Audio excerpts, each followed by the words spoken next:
Okay. And I know that Sagittarius, you guys are going through the Saturn. I believe Saturn's in your first house, and I completely understand what that's like. Being a Libra sun, Saturn spent some time in my house, first house, and I just have to tell you that there is growth and opportunity to come of it. It feels sometimes like you're fighting the waves and trying to stay afloat, but believe me, the lessons that are learned of Saturn, and we don't want to have to learn lessons, but let's just say the experiences and opportunities that come up with Saturn allow us to grow and evolve and better things to come. So just remember, there's always light at the end of the tunnel, and you may be having a great time with Saturn. Some people look at it as like a Mercury retrograde.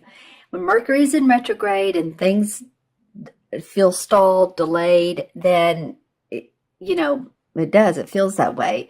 But you don't have to see it. You see it like that. You can visit it as, and I said visit. It really is like revisit. It's like having old friends coming into your life. It's revisiting what you're doing in your life and seeing if that's working for you. So you can look at Saturn as the same way. It's going to bring opportunities up for you to grow for the future. All right. Well, okay, Sagittarius, let's take a look at these cards. Interesting.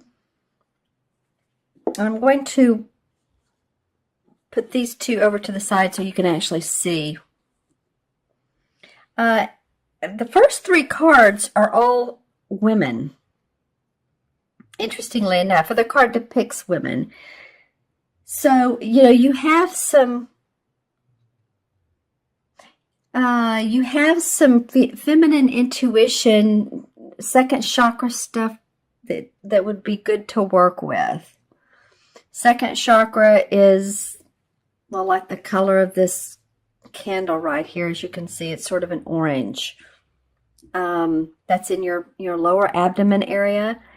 Feels like physically, especially for females, any type of menstrual cycles or postpartum depression, anything like that. I'm not really sure why that's coming up with this, but it is anything else that if you're in your later years of womanhood, then of course you have the change of life. So that's coming up here. There's a lot of feminine aspects in these first three cards. That's all I'm pointing out. Okay, so the first card is the Ten of Swords. And the Ten of Swords represents the end of an idea, the end of a situation that you have not been happy with, that has not served you well. This could be a relationship or a partnership or a business decision or a career, but you're ready to, what she's doing here, and I'm glad the camera refocused, but what she's doing here is has a ritual, and she's celebrating the fact with the kettle in the middle, and you see the smoke coming out from the kettle going into the woods. She's celebrating the fact that there is still life. There is still more to this, Sagittarius. So the Ten of Swords, which are surrounding her, she's acknowledging what has not been great for her. If it's been a relationship and it just hasn't worked and you've tried at it, it's like, you know what, this is the end. A lot of times in most cards, the Ten of Swords is someone lying flat down, face down with 10 swords in their back. It's a little graphic, but that's pretty much means that, okay, you've had it, you're done with the situation, it's over, you're ready to move on. The Ace of Swords would be next, and that's brand new ideas, victory, happiness. So some of you might be reminiscing, or I want to say almost celebrating the fact that maybe, something has come to an end. Because interestingly enough, the very next card that comes up afterwards is the same as the Magician card. So now you're ready to create your own life, create your own destiny.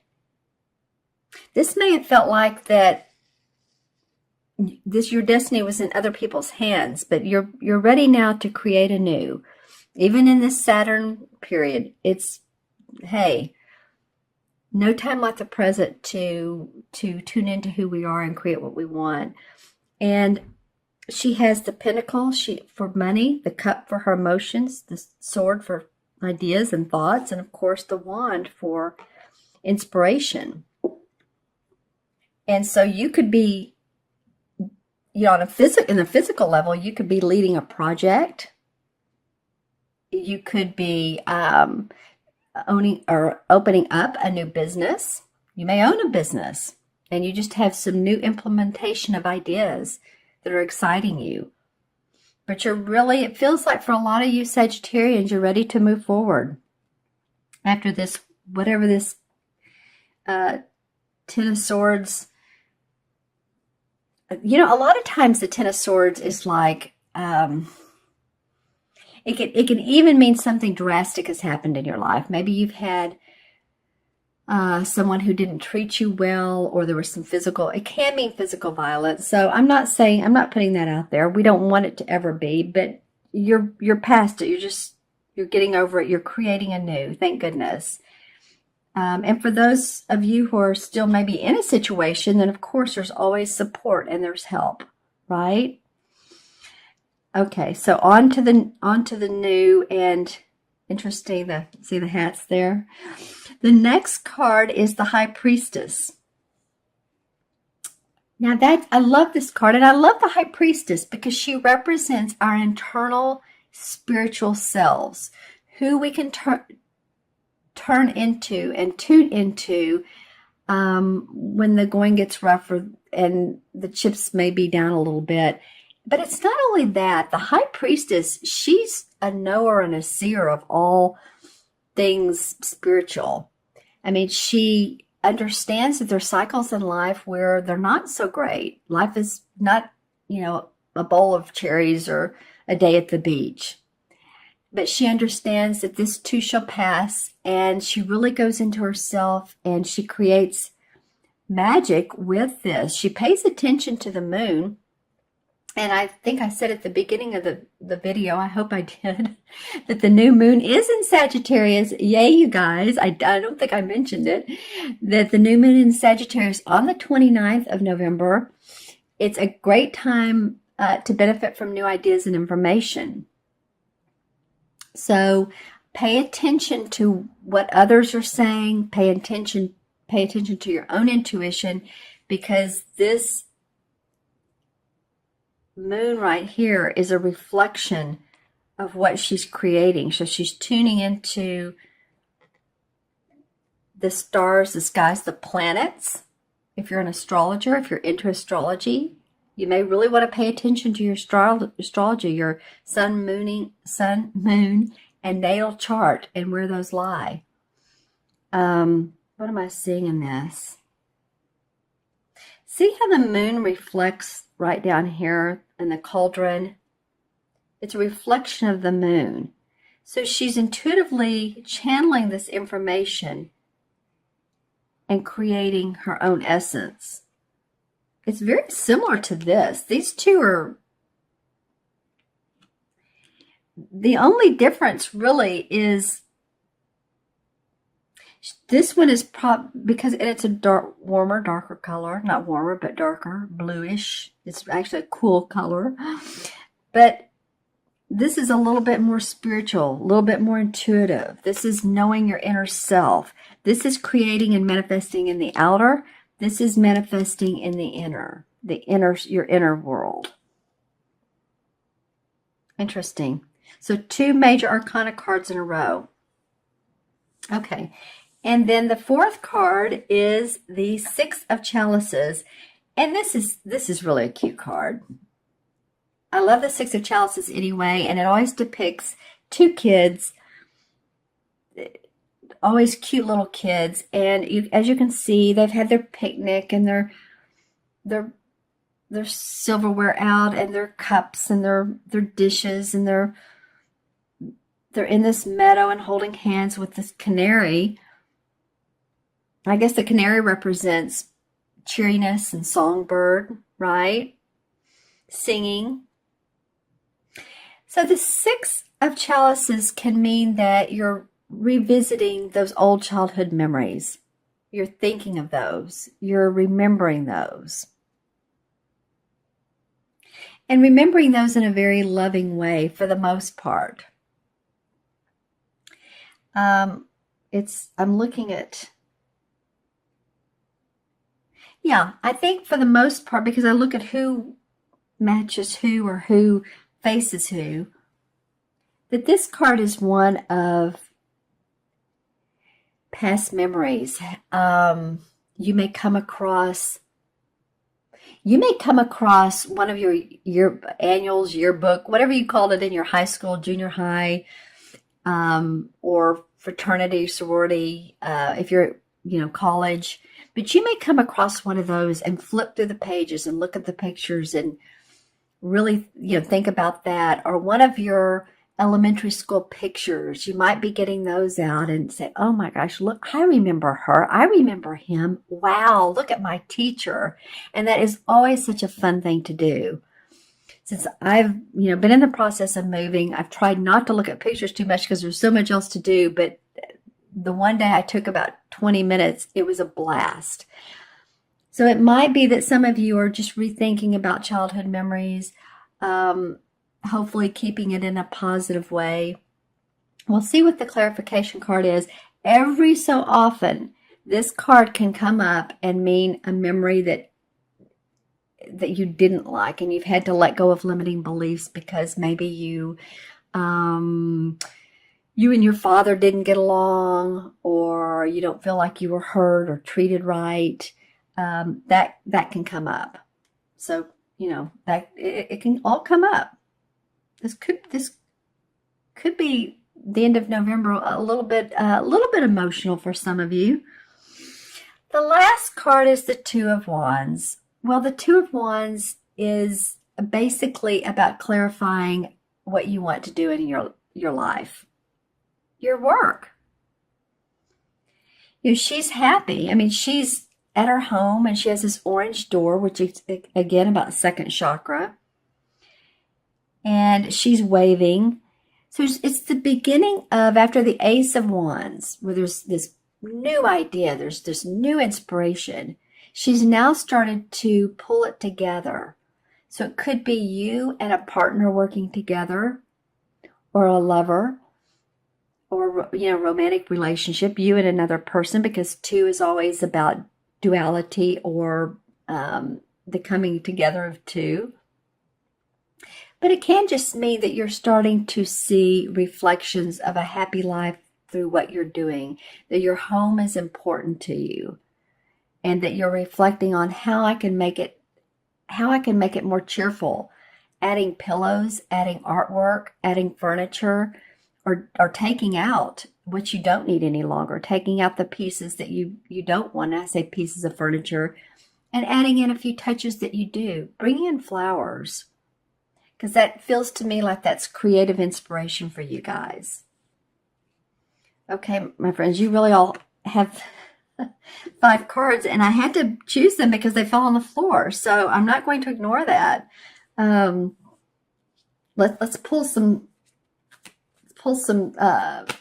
clarification cards and see what. Well, this one turned up, so we're going to go with it.